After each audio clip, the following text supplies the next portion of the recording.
नमस्कार दोस्तों, कैसे हो आप सभी लोग। उम्मीद करता हूँ अच्छे होंगे। आज हम बात करने वाले हैं ईरान की, जहाँ पर पिछले कुछ दिनों से मैसिव प्रोटेस्ट हो रहा है और यहाँ पर किसी का ध्यान नहीं जा रहा, जिसमें 7 लोगों की मौत, कई बिल्डिंग को सेवरली डैमेज और पूरे देश के बाजार बंद हो चुके हैं। अब सवाल ये है कि ईरान जैसी स्ट्रिक्ट कंट्री में इतना बड़ा गुस्सा क्यों फूट पड़ा। सिर्फ महंगाई वजह है या फिर कुछ और भी। आज के इस वीडियो में हम पूरी कहानी डिटेल में समझेंगे, ग्राउंड रियलिटी से लेकर गवर्नमेंट रिस्पॉन्स तक। तो वीडियो में बने रहिएगा। हम अलग अलग पॉइंट से समझते हैं ईरान प्रोटेस्ट कहाँ से शुरू हुआ। सबसे पहला पॉइंट, ये प्रोटेस्ट संडे को स्टार्ट हुआ ईरान की कैपिटल तेहरान से। सबसे पहले शॉपकीपर्स और मर्चेंट्स सड़कों पर आए, यानी मिडिल क्लास लोग, क्योंकि करेंसी अचानक से गिर गई, प्राइसेस रॉकेट की तरह ऊपर चली गई। फिर धीरे धीरे स्टूडेंट फ्रॉम एटलीस्ट 10 यूनिवर्सिटी, बाजार ओनर्स और कॉमन लोग सब ने प्रोटेस्ट ज्वाइन कर लिया, क्योंकि जब मिडिल क्लास ही कुछ अर्न नहीं कर पाएगा तो फिर तो भाई प्रोटेस्ट होना ही है। क्योंकि जगह पर मेजर मार्केट्स बंद थे और गवर्नमेंट ने वेडनेसडे को कोल्ड वेदर का बहाना बना के हॉलीडे डिक्लेयर कर दी ताकि प्रोटेस्ट को कंट्रोल किया जा सके। अब असली वजह यह है महंगाई एंड इकोनॉमिक क्राइसिस। अब बात करते हैं रूट कॉज की। ईरान की डेमोक्रेसी ऑलरेडी प्रेशर में थी, लेकिन दिसंबर में सिचुएशन और बिगड़ गई। इन्फ्लेशन की बात करें, ऑफिशियली पहुंच गई है 42.5%। सोचिए, सबसे मैसिव जो है ये पहुंच चुकी है। रोज़ की राशन महंगा, पेट्रोल महंगा, जॉब्स कम, सैलरी वही की वही। ऐसा अगर इंडिया में भी होगा तो प्रोटेस्ट तो होना ही है, लेकिन अपने यहाँ पर तो अभी बहुत बहुत अच्छी कंडीशन है, अभी बहुत कंट्रोल में है। लेकिन आप ये देखिए 42.5, मतलब ये सोच सकते हैं आप। और ऊपर से ईरानियन रियाल, यानी एक यूएस डॉलर जो है वो 14 लाख रियाल्स के बराबर है भाई, मैसिव। इसका मतलब जो चीज़ कल अफोर्डेबल थी और आज वो लग्जरी बन चुकी है। इसी फ्रस्ट्रेशन ने लोगों को सड़क पर ला दिया है। अब वॉयलेंस और डैमेज क्या क्या हुआ। प्रोटेस्ट शांत शुरू हुआ, लेकिन जैसे जैसे पुलिस आई क्लैशेस बढ़े लगे। ईरान की फेयर्स न्यूज़ एजेंसी के अकॉर्डिंग कई बिल्डिंग सेवरली डैमेज, प्रोटेस्टर ने स्टोन्स थ्रो किए, पुलिस के कई लोगों के रिंग लीडर्स बोलकर अरेस्ट किया गया। इस पूरे क्लैश में कम से कम 7 लोगों की जान चली गई। अब इंटरनेशनल प्रेशर और सेंसेशंस के बारे में बात करते हैं।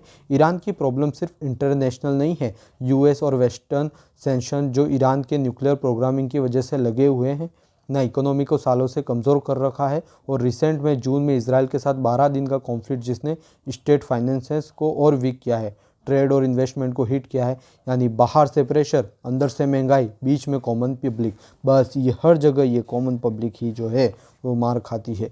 सिस्टम के खिलाफ नारे। शुरू में प्रोटेस्ट इकोनॉमी थे, लेकिन धीरे धीरे स्लोगन बदलने लगे। अब कुछ जगहों पर लोग थ्योरेटिक सिस्टम के खिलाफ बोल रहे हैं, रिलीजियस रूल पर सवाल उठा रहे हैं। ये गवर्नमेंट के लिए डेंजर सिग्नल है, क्योंकि ईरान में पॉलिटिकल डिसेंट टॉलरेंट नहीं किया जाता।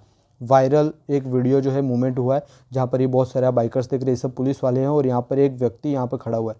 तो इसमें क्या है, रोड के बीच में मोटरसाइकिल पुलिस के सामने शांति से क्रॉस लिगेंड बैठ कर खड़ा हुआ है। यहाँ पर टीयर गैस वगैरह छोड़े, लेकिन इस आदमी को कुछ भी फर्क नहीं पड़ा। तो इसको लोग जो है ईरान का ताइनमान मूवमेंट कहते हैं। अब ये ताइनमान मूवमेंट क्या है, 1989 चाइना के आइकॉनिक प्रोटेस्ट की याद दिलाता है। वहाँ पर ये ताइनाम नाम का एक आदमी था जो इसी तरह प्रोटेस्ट बन के बैठा था और पुलिस वालों ने बहुत कुछ किया, पर वो हटा नहीं। तो इस वजह से लोगों को ये चाइना की याद आ गई। अब देखते हैं गवर्नमेंट का रिस्पॉन्स क्या है। ईरान के नए प्रेसिडेंट मसूद ने कहा है, अगर हम लोगों के लाइवलीहुड का सोल्यूशन नहीं निकालेंगे तो हम जहन्नुम में जाएंगे। तो इन्होंने ये बात तो कंफर्म करी है कि इनका ध्यान पूरा है। ये स्टेटमेंट दिखाता है कि गवर्नमेंट अवेयर है, लेकिन पावर लिमिटेड है। ईरान को प्रोसेक्टर जनरल ने भी कहा है, पीसफुल इकोनॉमिक प्रोटेस्ट वैलिड है, लेकिन इनसिक्योरिटी क्रिएट करने वालों के खिलाफ डिसिसिव एक्शन होगा। अब 2022 में भी ईरान के अंदर बहुत बड़ा प्रोटेस्ट हुआ था, अगर आपको याद है, जब माशा अमीनी की डेथ के बाद पूरे ईरान में आग लग गई थी। ये शायद बुरखा वाला कुछ सीन हुआ था, हंड्रेड्स ऑफ डेथ हुई थी, डजन सिक्योरिटी फोर्सेस भी मारे। आज के प्रोटेस्ट यूज छोटे हैं, लेकिन एंगर उठने लगा तो ये भी इस तरीके से रूप ले सकता है। अब कंक्लूजन क्या है, तो दोस्तों ईरान के प्रोटेस्ट सिर्फ महंगाई का इशू नहीं है, ये एक सिस्टमेटिक फ्रस्ट्रेशन का रिजल्ट है। जब इकोनॉमी कॉल पास करे, करेंसी गिर जाए, यूथ फ्यूचर ना देखे, तो प्रोटेस्ट सिर्फ टाइम का गेम बन जाता है।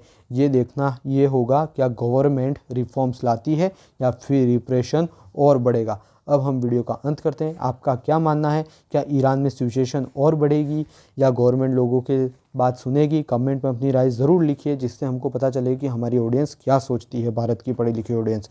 वीडियो पसंद आया हो तो लाइक, शेयर और सब्सक्राइब करें। मत भूलें। जय हिंद, स्टे अवेयर। और मेरे 2 वीडियो और आ चुके हैं, वो भी आप देख रहे हैं। Thanks for watching. जय हिंद।